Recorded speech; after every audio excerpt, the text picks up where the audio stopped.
25 years on from that moment that brought the world to a standstill, what happened at the World Trade Center on September 11th, 2001 continues to fascinate the masses. Certain things about it aren't up for debate. For one thing, it was an atrocity. Nearly 3,000 people lost their lives, making it the deadliest terrorist attack ever carried out on American soil. But even with that being beyond dispute, questions about the official story never went away. Two towers down, because you'll see the video and you've seen it 100 times. It looked like it was a controlled implosion. It didn't fall over. From the outset, some people have believed that there's something under the surface of it all, with some believing that it was all a grand operation to prevent us from knowing the truth of the matter. And in light of some recent things that have come to light about secret organizations operating in the shadows, more and more people are inclined to give a conspiracy theory some thought. And sure enough, some increasingly familiar names have emerged to bring a new dynamic to a case that people have been studying for decades. There's still even files that are missing from specific data sets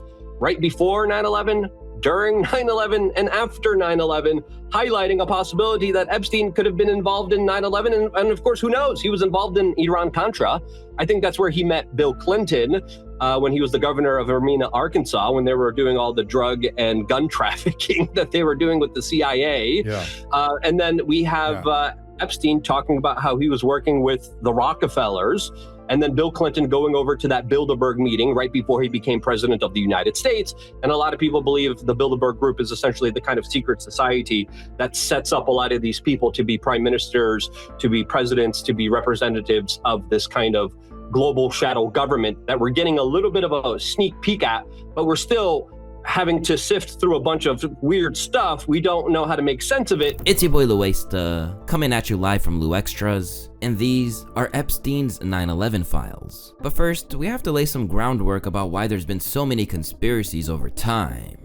As we touched on earlier, what really happened on that day in 2001 has been fiercely debated ever since. According to law enforcement, the attacks were carried out by 19 men linked to Osama bin Laden's terror organization Al-Qaeda, a revelation that sparked the so-called War on Terror, a conflict that would stretch across Afghanistan, Iraq, and eventually Syria. But it's fair to say that from the outset, people have been poking holes in this official explanation. And as of 2008, there has been no consensus on who was responsible in the minds of US citizens. On average, 46% pointed the finger at Al-Qaeda, 15% at the US government, 7% at Israel, and another 7% at some other party, while 1 in 4 simply said they had no idea.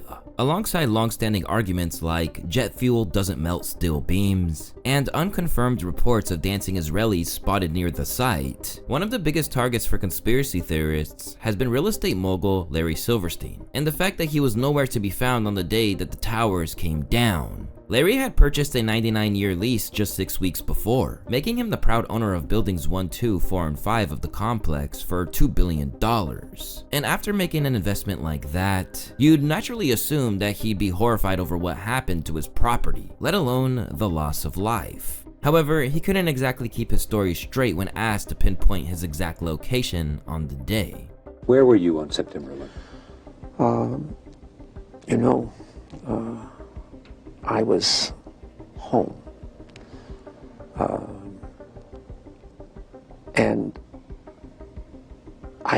the only reason I wasn't where I was every morning subsequent to the 26th day of July, my mornings were spent usually at a breakfast meeting at Windows, an 8 o'clock breakfast meeting. That particular morning, because I have light-colored hair and fair skin, and I'm an annuity to the dermatologist. My wife, God bless her, had made an appointment for me at the doctor. And I remember dressing to go to the doctor. I'm finally saying to my wife, I said, sweetheart, I've got so much to do downtown. I got to cancel this. I've got to go downtown. And she said, you're not going to cancel this appointment. You're going to the dermatologist. And soon after, details about the insurance policies on the towers only poured more fuel on the fire, particularly when it emerged that he was seeking $7 billion in payouts. In May 2007, then Governor Eliot Spitzer announced a $2 billion settlement between Silverstein Properties and 7 insurers, on top of the $2.55 billion already paid out by others, bringing the total to $4.55 billion. It gave theorists plenty to work with, though it does overlook the fact that he was still on the hook for $120 million a year in rent on the site. Then there was the speculation surrounding Tower 7, a building in the complex that mysteriously collapsed despite never being hit. I learned later, and also learned just how lucky myself and my photographer Terrence were. That was 7 World Trade Center. 30 minutes after I got out of there, it collapsed. 30-some stories. I have one other note that I just want to put by.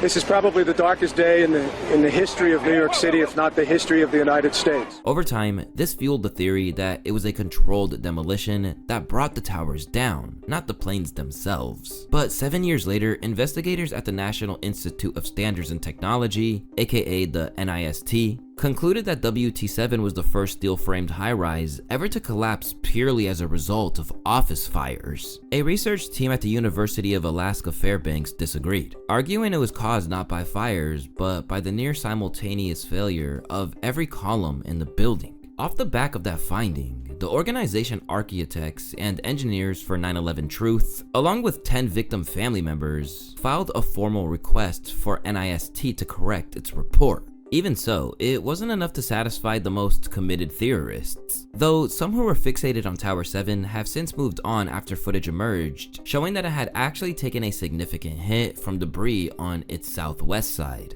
So much concern, and there is still some, that there is an aircraft somewhere out in the country which has been unaccounted for.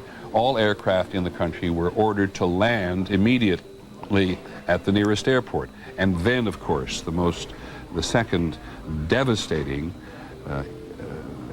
thing at the trade towers themselves, when the second trade tower collapsed on itself. The president was in Florida, and the president down in Florida today to talk about education. Whether it was Dick Cheney in the Project for a New American Century apparently calling for some catastrophic and catalyzing event like New Pearl Harbor, or Condoleezza Rice reportedly asking senior National Security Council members how to capitalize on this opportunity, conspiracy theorists had never been short of ammunition. That's before you even get to whistleblower Colleen Rowley, who maintained that the FBI and CIA covered up their own failures to prevent the attacks, including their refusal to properly investigate French-Moroccan national Zacarias Moussaoui, who had raised red flags shortly after arriving in the country. Completely covered up, as was the, I allege it was a cover up on the Moussaoui. Mueller covered it up, by the way. Our dearly departed former FBI director Mueller covered up 9/11. He helped cover it up, absolutely did. But he covered it up afterwards. He was only in the FBI for 1 week beforehand, so I don't think he was a part of anything beforehand. But he helped cover it up afterwards. And the other, main cover up is that the information sharing and the secrecy, the CIA, they got 2 of the FBI agents who were in the CIA Counterterrorism Center and had tried to warn the FBI. They had written memos trying to warn the FBI that 2 Al-Qaeda hijackers Al-Qaeda terrorists had come into California. Their memos were torn up. I mean, if that isn't deliberate, but the CIA tore them up. Now, Richard Clark believes that was because the CIA was hoping to somehow mount a double agent thing where they could flip them, or the Saudi handlers of those 2 Al-Qaeda terrorists. So, and they botched it. The CIA botched it. And of course, if that was the case, of course, the public never hears, unless it's the Bay of Pigs, the public never hears about all of the CIA botching because it is completely covered in secrecy. While incidents like this helped fuel the idea that the attack was a pretext for the Iraq War, not everyone bought into it. Among the skeptics was Thomas Keane, co-author of the 2004 9/11 report, who dismissed these claims, but not before thoroughly investigating them. There was a whole bunch of conspiracy theories out there, ridiculous stuff. Somebody said the Jews were behind it. Somebody else said that it was a right-wing conspiracy.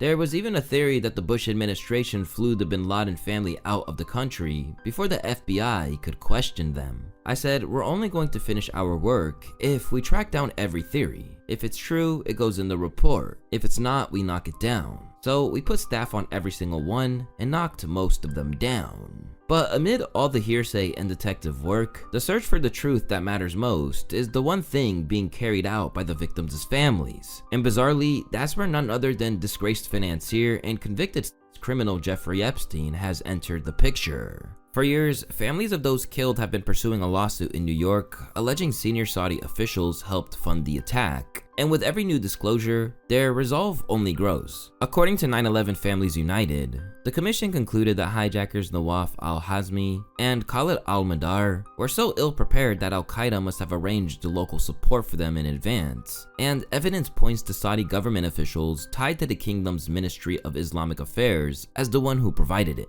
Films released in 2021 added another layer, referencing a 2015 interview with someone applying for US citizenship who had previously been in repeated contact with Saudi nationals, said to have given several hijackers significant logistical support. Two of these hijackers were also reportedly met on arrival by a Saudi national named Omar al-Bayoumi, who helped them find an apartment in San Diego. Not only did he have suspected ties to the Saudi state, but police found drawings of airplanes and related questions in his home. Evidence that was never handed to the commission. And while he claimed that it was his son's homework, analysis later determined that the figures could be used to help calculate the rate at which a plane would need to descend in order to hit a target on the horizon. Then, a video which was unsealed which appeared to show the Saudi intelligence officer literally reporting on Washington landmarks, complete with commentary which would suggest that he had some serious disdain for the American people and his government, as well as a reference to a plane. A voice on the video says in Arabic, "I am transmitting these scenes to you from the heart of the American capital, Washington."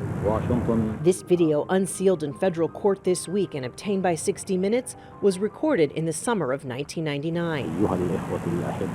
The man behind the camera is Omar al-Bayoumi, who the FBI says was an operative of the Saudi intelligence service with close ties to two of the 9/11 hijackers. Time is 6 p.m. The video was filmed over several days. Bayoumi recorded entrances and exits of the Capitol, security posts, a model of the building, and nearby landmarks. Another very large brick in a massive wall of evidence that at this point indicates the Saudi government was complicit in the 9/11 attacks. Although the original 9/11 Commission found no evidence that the Saudi government or its officials directly funded the attacks, the speculation has never gone away, and for some, it never will. They were asking me to go to the Middle East soon. What? Where? Why? Saudi Arabia and UAE, or Dubai. Dubai? I think I'm gonna pass. Yeah. For the troops? Is it for the troops? Not for the troops. What? It's for the Saudis. For the Saudi princes? Yeah, and everyone's like, yeah, you should do it. Everyone's doing it. It's like, for Saudis? Yeah. Weren't those the 9/11 guys? So I thought. Aren't they exactly the 9/11 guys? It was Iran, wasn't it? Yeah. Yeah, it's all been Iran this whole time. Convenient.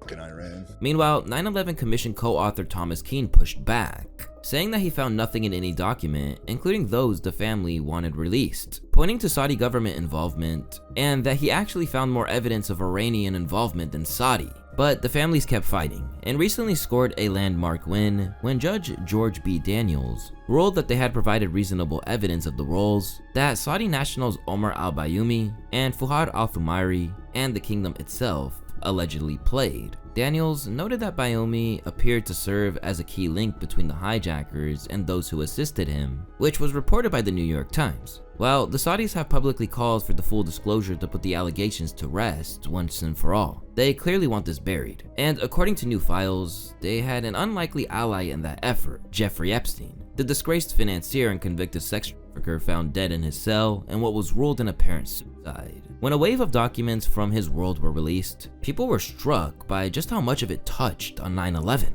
and what looked like a deliberate attempt to shape the narrative around it. Law enforcement and intelligence analyst Morgan Wright claimed that there was evidence Epstein operated as a high-level influence broker, allegedly working to protect Saudi interests and block the family's lawsuits before Trump took office. He then expanded on those claims in an interview with the LA Times, and what he had to say was startling. 1,000 Americans were killed, and the ability of the families to sue Saudi Arabia. Based on the emails, it appears that Jeffrey Epstein is kind of like a go-between with the Saudis and some Americans to try and block the families from suing. When you saw these emails, you thought, what? What role is he playing? Why is he playing this role? What does he get out of this by doing that? What he's blocking is the ability of people to get reparations for, as you said, 3,000 people killed. We know the history of the 19 hijackers. We don't need to litigate it again. That's well documented. How many were Saudi, and what kind of planning went on in that? So it makes you wonder, for what purposes is he engaged in this? Right? We know what it says, but if we drill down, then we need to discover what must be true to determine his role, and not just his role. Who else was involved in this from the U.S. side, the Saudi side, or in between? As has routinely happened since his death, Wright's investigation suggests that Epstein was a far more powerful man than we all knew. To date, Wright's attempt to answer why this was done by Epstein has brought up some questions. But above all, what was clear is that he was horrified by it. Who've been counsel for President Obama, and Ken Starr, they're going to be sort of the lead in charge of that. What does that tell you? There's timing involved in this too, because that email was on November 27th, 2016. By that time, we knew who the next president of the United States was going to be. And I think there was a sense of urgency to get certain things done before Trump came into his first term. I don't want to say I'm confused, but I'm confused as to what their motives were in terms of doing this. Why would you work with a country to prevent United States citizens from getting reparations based on the 9/11 attacks? As someone who has served this country, what's your response? I'm disgusted that an American would prevent I was in DC on 9/11. I walked across the bridge. I heard the plane hit the Pentagon. I don't have the stories the other people do, but I have that story, and that still affects me to today. I said never again. And when I see people who are doing this to subvert the national security of the United States or prevent the United States from getting what's due to them, these 3,000 families are due something. That I find, just as an American, I find that offensive. And that's before he even touched on another darker component of the whole thing, and that was a supposed shadow commission involving none other than Epstein's girlfriend and co-conspirator, Ghislaine Maxwell. Because you would think that the 9/11 Commission is going to find something that's detrimental to interests of a country you're dealing with, like Saudi Arabia. How far back do these relationships with Saudi Arabia go? And would it be interest to have a shadow commission to make sure that the narrative about Saudi Arabia in the final report comes out? My experience is that when you have a shadow entity or a shadow commission, in this case, you're trying to develop evidence so that if you don't like the outcome of the real commission, yes, you're able to push back, you're able to punch back. Does this suggest it was about protecting Saudi Arabia?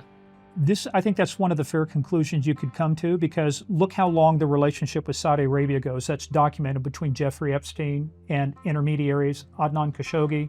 We've got arms dealing, we've got dealing with sovereign wealth. So this is a continuous pattern of access and influence that he has. And is this where it started? We don't know, because we don't have access to all the records. But when I see something like this, and of all people, what would lead you to believe that she has any credentials or qualifications or experience to sit even on a shadow commission, except for to be present in the conversations, to have access, and to be able to help control the narrative that comes out of that shadow commission? In the days following 9/11, Ghislaine sent an email to 42 people imagining a world where an entire race had been wiped out as a result of the attacks. It read, "It is the year 2032, and a father and his son walk the streets of Lower Manhattan. Approaching the site where the World Trade Center used to be, the father sighs. To think that right here used to be the Twin Towers. The son asks, what are the Twin Towers? The father explains, 2 huge buildings that stood here until 2001 when the Arabs destroyed them. The son looks up and asks, and what are the Arabs? Disturbing on its own, but it gets darker when you factor in the shadow commission. According to emails, journalist Ed Epstein, no relation to Jeffrey, invited Ghislaine to sit on it in 2003. When this came to light, figures like Cenk Uygur of the Young Turks said it was enough to make even the most committed believers in the official story stop and think. From the Epstein files, emails actually sent. So first one is to Ghislaine Maxwell. It's from Ed Epstein. Okay. interesting. Well, now that's not that surprising that Ed Epstein would be talking to Ghislaine Maxwell, but what's interesting is that's January 6th of 2003, and the subject is Shadow Commission invitation. Wait, what? And they say, any interest in being on the Shadow Commission on 9/11? The membership list is secret, Ed Epstein. Wait, there was a Shadow Commission? Do we know about it? I don't know about that. Did you guys know about that? And of all people in America, they were asking Ghislaine Maxwell to be on the Shadow 9/11 Commission? So did that exist? What did they decide? Did they affect the apparently maybe not so real 9/11 Commission that we were spoon-fed? And who else was on this secret list? And considering that this was a huge revelation, he couldn't believe that the story wasn't everywhere, to the point that he believed it in itself to be a little suspicious. How is this not national news everywhere? So what's happened to me in the last week or so is that my eyes have been open to how much deception is in establishment media. And if you watch the Young Turks regularly, you can say, look, Cenk, you rail against mainstream media, legacy media all the time. But guys, I didn't think that they were part of an active cover-up. Like I thought they got all their framing wrong, and it was partly because of the pressures and the different things that happened, like the advertisers, a lot of more politicians and big pharma and defense contractors. I've explained to you all the things that are wrong with media in 100 different ways, but even I didn't expect this. Wait, there was a Shadow 9/11 Commission and there's not a single national media reporter that's interested in that and has done a story about it. Strange as those revelations are, there's also the matter of an email sent just 7 days after the attacks, where Philip Levine, former mayor of Miami Beach, messaged Ghislaine asking, where is the real pilot? Levine and Epstein were no strangers either, with the two having been in contact as far back as 2013, and he and Ghislaine are widely suspected to have dated. But what really set alarm bells off is Ghislaine being invited onto that Shadow Commission, because she isn't just notable for her ties to Epstein, she's the daughter of Robert Maxwell, a Czechoslovakian war veteran turned newspaper mogul who has been long suspected of his involvement in espionage and alleged ties to Mossad. Let's move now to Robert Maxwell. Now, Robert Maxwell is probably one of the most central important figures in this story. Robert Maxwell is the father of Ghislaine Maxwell, and Robert Maxwell is basically an intelligence operative from day one. So Robert Maxwell is a very interesting early life story. He's a Czechoslovakian Orthodox Jew. He flees the Nazis, finds a way to escape from mainland Europe, fighting with the resistance to the UK, fights the Nazis in World War II. He gets the second highest medal from the British government during World War II for his exemplary service, and becomes a British national. Changes his name multiple times. What eventually happens, though, is that Robert Maxwell begins to roll up the tabloid news empire. He's a Rupert Murdoch of his time by rolling up tabloid news in the UK and effectively becoming like a sovereign wealth fund in and of itself with his billions. Maxwell is a very committed Zionist. A man who mysteriously died on a boat with no witnesses. Everything about Maxwell tends to make people second guess things, including the official narrative of when Ghislaine and Jeffrey first met. Because the news story that's emerging is that Jeffrey Epstein and Ghislaine Maxwell met in the 90s, right? So they're saying that news story because Robert Maxwell was already dead. That thereby deletes any possibility that Epstein could have been connected to the Mossad via Robert Maxwell. He really just genuinely met Ghislaine Maxwell in the 90s. And I really hate to destroy that narrative. Actually, I'm lying. I don't really hate to destroy that narrative. I actually just hate liars. But here we go. This is a guy I'd like to introduce you to. His name is Ari Ben-Menash. He's a man claim to have had several meetings with Jeffrey Epstein in Robert Maxwell's office all throughout the 80s, like a decade before the media is telling you Ghislaine met Epstein. Ari Ben-Menash would certainly know, considering he worked for the Mossad, and he even spent time in prison due to his work for the Mossad because he got caught being an agent for Israel. It's even been suspected that Robert Maxwell helped Israel acquire intel for its nuclear arsenal, with the country repaying him with an elaborate state funeral and a burial on the Mount of Olives. But Ghislaine's father isn't the only one who was alleged to have ties to Israeli intelligence. A FBI memo from the Bureau LA's field office in October 2020 stated that a source believed Epstein was a co-opted Mossad agent who had been trained as a spy for Israel. On top of that, he was granted access to classified facilities in the US and even bragged in text to Trump's then advisor Steve Bannon about getting into the CIF. a sensitive compartmented information facility. Morgan Wright was baffled as to how someone supposedly just a Wall Street broker could ever get that kind of access. Well, first of all, a SCIF, as you said, it's a secure compartmented information facility. It's not just an office. These are specially designed facilities. The table stakes for entry into a SCIF is a top secret clearance. And if you actually can come in there as a civilian, but you have to be cleared. There has to be a facility security officer that signs off on it, who sponsored you, it's in the logs, and then they have to be escorted. It's almost as close as the Secret Service protects the president. That's how close you are. How big a deal is it that Jeffrey Epstein is texting about going into a secure facility? It would make you think where that came from, right? Whose idea was it? But if he is in there, my question would be is why are you letting somebody who by that time already had a criminal record, his criminal record was known. What purpose does it serve bringing him into a SCIF? Does it look like a criminal violation? It would depend on what happened while he was there at the SCIF, but now, should he have been brought into one? That's a different question versus could he have been brought into one? He could have been brought into one if I took all of my documents, locked everything up, properly escorted, and if he just came in to look around and somebody goes, this is what a SCIF is, that might not be a violation. But if he was in there and none of these steps had been taken and he had even if the appearance of having a classified document on a table and he's 5 feet away from it, that would definitely be a violation. Criminal violation.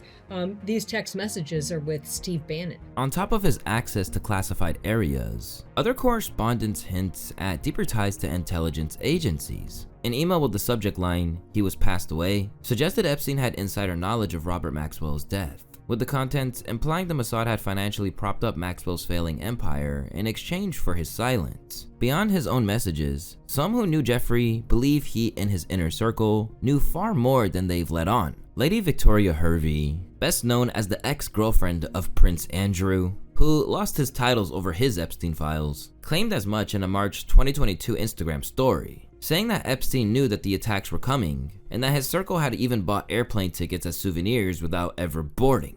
She promised more details the following day, but that follow-up never came. While there's no evidence the tickets ever existed, a painting recovered from Epstein's home raised its own questions. A piece titled War Games, depicting George Bush playing with paper airplanes in what many saw as a direct nod to the attacks, unveiled as a companion piece to the framed artwork of Bill Clinton and Monica Lewinsky's blue dress that was also discovered on the island. The original artist, Patrina Ryan Clyde, suggests that it was just a commentary on politicians and nothing deeper. I live a quiet life, and I really just had a naive, newly arrived foreigner's idea for a thesis. It was just a silly school artwork that was supposed to show the messages we are bombarded with in regards to these presidents. Ultimately, it doesn't mean that he was the mastermind of the attacks, but it does change the fact that the whole thing is a strange coincidence. The same goes for those who are in Epstein's orbit, who just so happened to skip the office on the day of 9/11. Now Trump's Commerce Secretary, Howard Lutnick was working as the CEO of Cantor Fitzgerald at the time of the attacks, but he decided to take his son to school that morning instead.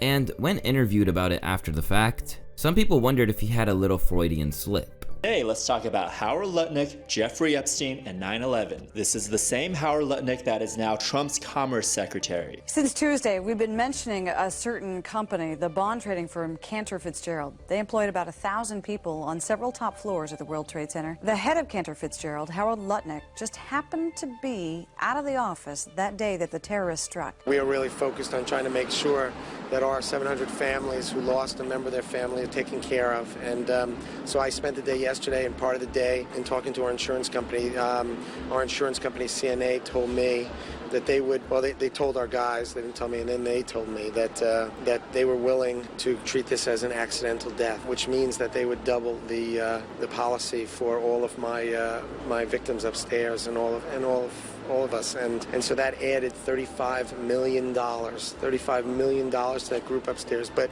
the sad thing is, so $35 million sounds like so much money, but if you divide it by 700 people, it's only $50,000. It's not enough to. So that's why we need to work on our foundation. We've got the average employee. On the day of the attacks, Cantor lost 658 of its 960 employees, and Lutnick suggested that they'd be doing everything in their power to compensate the families. While in truth, the company removed the names of missing employees for merely 4 days on from the attack. And in spite of his brother dying in the attack, there was a stir somewhere down the line when they received a huge settlement from 9/11 that they'd said would go directly to the victims. According to Fox Business, speculation in the firm suggested that Lutnick took anywhere from $15 million to $25 million from the settlement for himself. A spokeswoman for Cantor would not deny that he was entitled to receive millions of dollars, and neither she or Lutnick would deny the speculated amount. All of the money from the business interruption recovery relating to the American Airlines case went either to strengthen and support the overall business, or to over 600 Cantor partners, precisely proportionate with the exact stake in the company, Mr. Lutnick included, the spokeswoman said.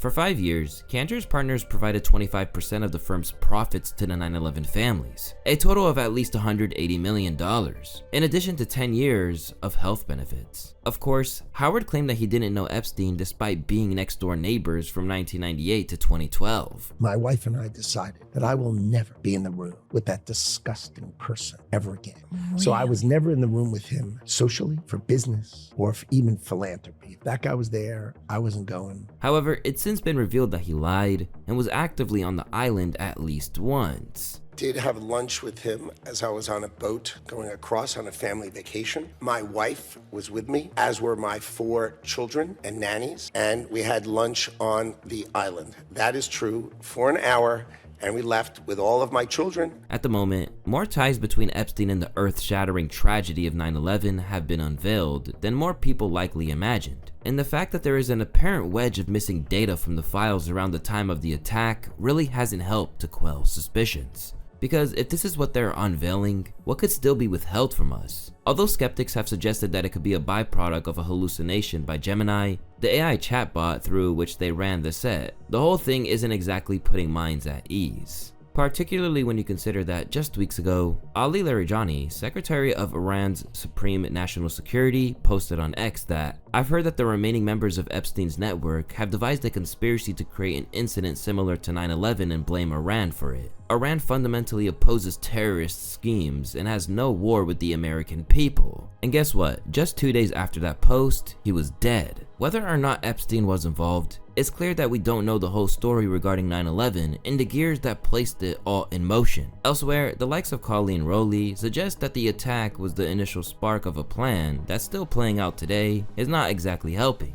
Churning the occupation of Iraq or whatever. So in 92, 93, they put out that paper, and the paper said, if we get a chance, and when we get, they almost presupposed that they would get a new 9/11, a new Pearl Harbor. And they said, when we get the new Pearl Harbor, then we can start this agenda. And of course, now we learned the agenda afterwards from Wesley Clark was a series of 7 wars in the Mideast for more or less for Israel to not destroy these countries, but to split them all apart, to gain control over all of that surrounding area of the Mideast, and beginning with the Iraq War and ending with the Iran War. Just when you thought you've heard it all, this is one terrible story that just keeps getting darker and stranger as years go by, and the new wrinkle is sure to only renew the speculation around it. But it's your boy Louaista. I want to thank y'all for watching today's video, and I'll see you on the next one. Peace.